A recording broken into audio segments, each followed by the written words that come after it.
사랑하는 성도 여러분, 오늘 우리는 하나님 중심적인 신앙생활이라는 제목을 가지고 함께 말씀을 나누려고 합니다.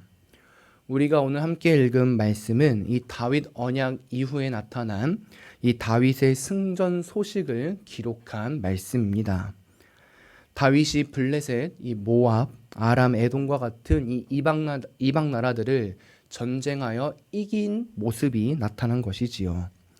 그렇다면 왜 역대기 저자는 다윗 언약 이후에 이 승전의 소식을 말하고 있을까요? 더욱이 이 승리의 소식들이 우리에게 주는 유익은 무엇일까요? 그 은혜를 본문과 문맥을 보며 함께 살펴보려고 합니다. 먼저 역대기 저자가 이 언약 이후에 다윗 언약 이후에 이 승전의 소식을 기록한 이유부터 알려고 하는데요. 우리는 그 이유를 본문 이전의 문맥을 통해 살펴볼 수 있습니다. 먼저 17장 8절입니다. 제가 읽겠습니다. 내가 어디로 가든지 내가 너와 함께 있어 내 모든 대적을 내 앞에서 멸하였은즉 세상에서 존귀한 자들의 이름 같은 이름을 내게 만들어 주리라. 17장이 어떤 말씀입니까? 하나님께서 다윗과 언약을 맺으시는 장면입니다. 그리고 이 언약 속에서 하나님께서는 다윗에게 영원한 집을, 영원한 후손, 대대 후손을 주겠다고 약속하셨을 뿐만 아니라 모든 대적을 멸하시겠다고 약속하십니다. 그리고 놀랍게도 이 약속을 하나님께서는 잊지 않으시고 직접 이루십니다. 그래서 다윗이 전쟁에 나갈 때마다 여호와 하나님께서 이기게 하시고 승리를 경험하게 하십니다. 즉 하나님의 약속이 신실하게 이루어지고 있는 것이지요. 성도 여러분, 오늘 역대기 저자는 이 역대상 18장을 통해 이 역대기서의 수신자인 포로 귀환한 유대인들과 지금 우리들에게 하나님의 약속이 얼마나 신실하고 그 약속이 변치 않고 이루어지고 있다는 사실을 보여주고 있습니다. 생각해 보십시오. 이 이스라엘 백성들에게 이 여러 이방 민족, 특히 이 블레셋이라는 이방 민족은 어떤 존재였습니까? 이 사사시대 때부터 이스라엘 백성들을 괴롭혔던 자들이었습니다. 더욱이 이스라엘 백성의 초대 왕이었던 사울은 이 블레셋에게 죽임을 당합니다. 이스라엘보다 더 크고 강한 존재로 보여지는 것이 이 여러 이방 민족이었던 것입니다. 더욱이 이러한 이방 민족들 앞에선 이스라엘 백성들은 이 자신의 비참한 삶을 바라보며 이 하나님의 약속을 점점 잊어가고 기대하지 않았습니다. 그러나 그런 그들에게 하나님께서는 다윗을 보내셨습니다. 그리고 그 다윗을 왕으로 세우시고 언약을 맺으셔서 그 약속을 신실하게 이끌어 가십니다. 감당할 수 없을 것 같은 이방 민족들을 하나님께서 그분의 약속을 지키심으로 이기게 하신 것입니다. 그래서 18장 1절을 보면 블레셋에게 항복을 받았다고 합니다. 계속해서 괴롭혔던 이 블레셋 민족에게 드디어 항복을 받은 것입니다. 또한 2절을 보면 모압은 다윗의 종이 되었다고도 합니다. 3, 4절과 5, 6절을 보십시오. 아람 민족 역시 다윗에게 패배를 합니다. 나아가 12절과 13절을 보면 에돔 역시 다윗의 종이 되었다고 합니다. 사랑하는 성도 여러분, 하나님께서 말씀하신 약속은 신실합니다. 그분이 하신 약속은 반드시 이루어집니다. 다윗에게 약속하셨던 그 대적을 멸하겠다라는 그 말씀을 하나님께서는 반드시 이루셨고 이 역대기 기자는 그 약속을 신실하게 지금 바로 이루시지 않았냐라는 사실을 이 18장을 통해서 보여주고 있는 것입니다. 그리고 그 약속은 놀랍게도 지금 우리에게도 이루어집니다.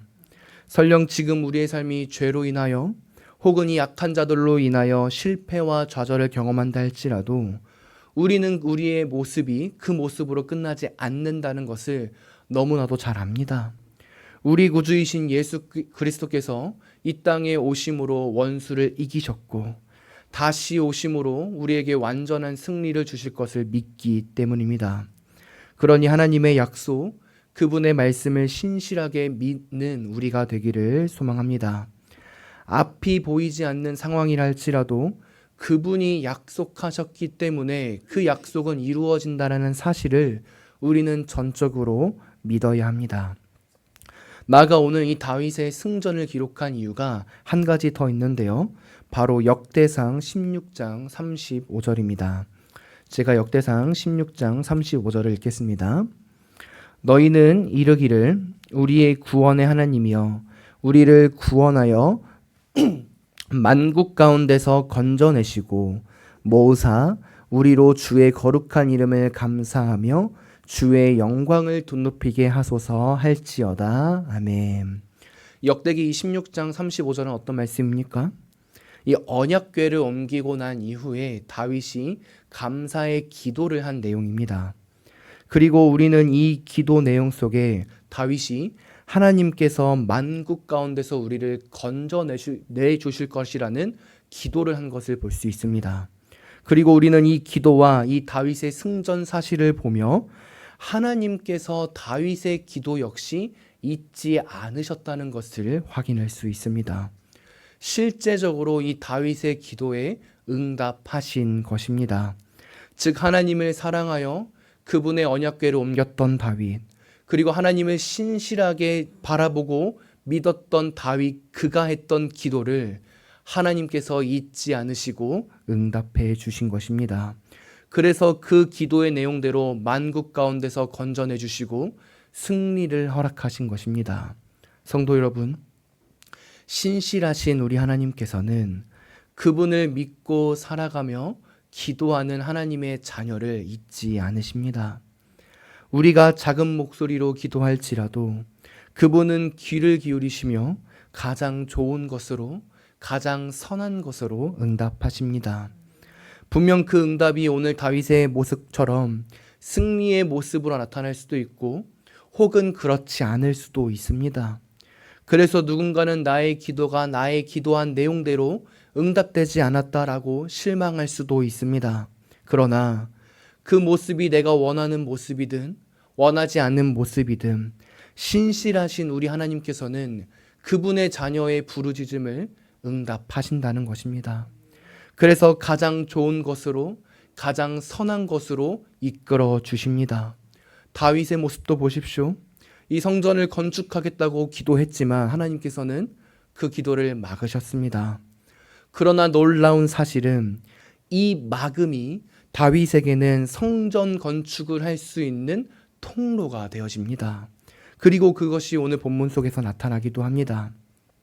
이처럼 하나님의 자녀가 한 기도를 신실하신 우리 아버지 하나님께서는 가장 좋은 것으로 인도하십니다.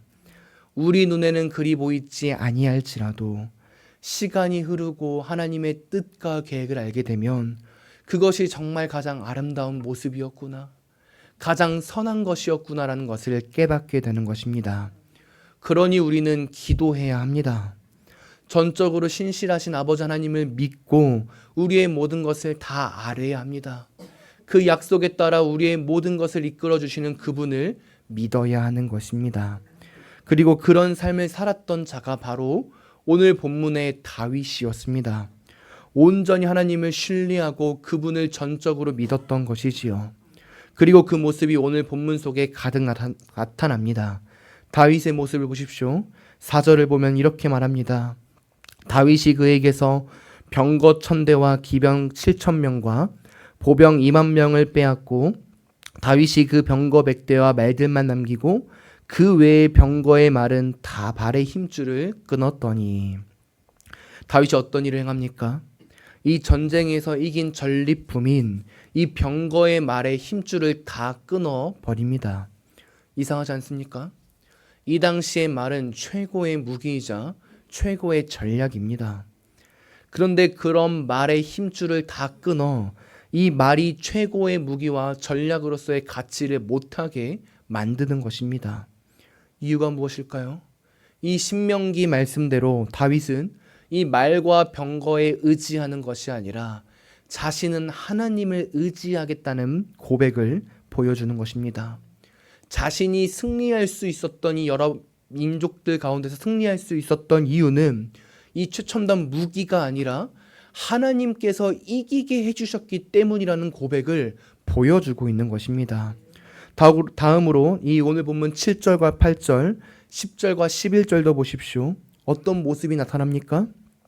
이 전쟁에서 이겨 얻은 금과 흙과 녹과 같은 것들을 예루살렘에 모아둡니다. 그렇다면 이렇게 모아두는 이유가 무엇일까요? 자신의 부함, 난 이렇게 크게 성장했고 강력하다라는 것을 보여주기 위함입니까?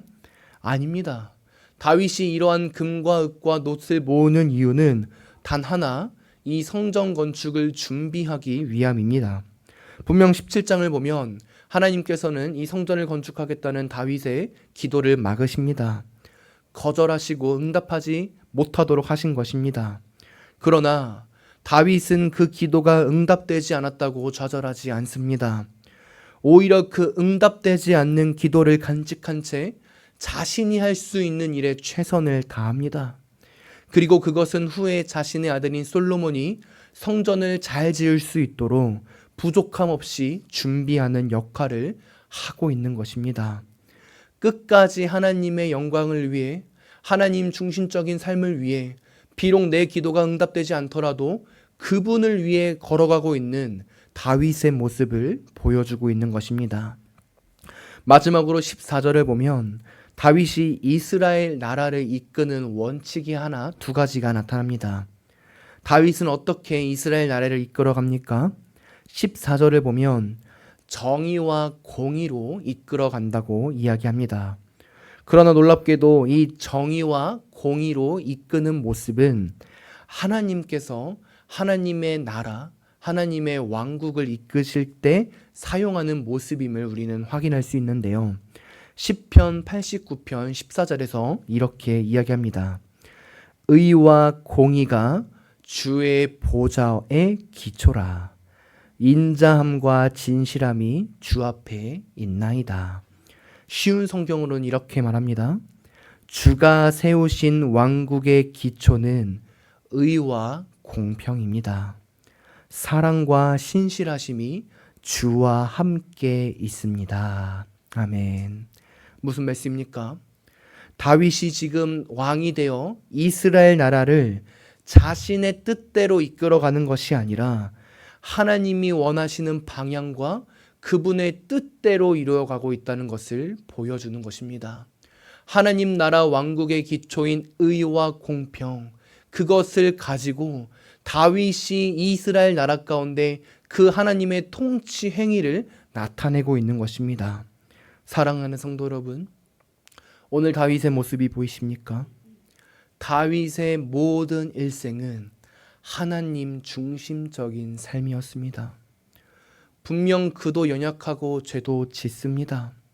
그러나 그럼에도 불구하고 회개하며 하나님 중심적인 삶을 살아가기 위해 고군분투합니다. 특히 하나님의 신실하신 약속을 믿으며 온전히 그분을 향해 나아갑니다. 그리고 그런 그를 보시며, 그런 다윗을 보시며 하나님께서는 큰 승리도 맛보게 하십니다. 그것이 오늘 이 18장의 말씀의 은혜입니다. 원하기는 우리의 삶도 이런 은혜가 나타나기를 간절히 소망합니다. 하나님 중심적인 삶을 살아가야 합니다. 나의 생각, 나의 뜻이 아니라, 세상의 가치관이 아니라, 이 세상이 말하고 있는 어떠함에 따라 살아가는 것이 아니라 하나님을 바라보며 살아가야 합니다. 그러기 위해선 우리가 무엇을 해야 합니까? 주님의 약속에 신실했던 우리 다윗의 모습처럼 하나님의 말씀과 약속에 신실해야 합니다. 왜냐하면 그분의 약속과 말씀 속에서만 이 하나님 중심적인 삶을 살아갈 수 있는 원동력, 힘을 발견할 수 있기 때문입니다. 그러니 오늘 하루도 주의 말씀을 바라보며 오직 하나님 중심적인 삶을 살아가는 우리 귀한 성도님들이 다 되시기를 소망합니다. 그리고 이러한 한날을 살아가는 우리 성도님들에게 세상이 줄 수 없는 가장 큰 기쁨과 행복, 나아가 하나님의 크신 은혜가 넘치기를 간절히 소망합니다.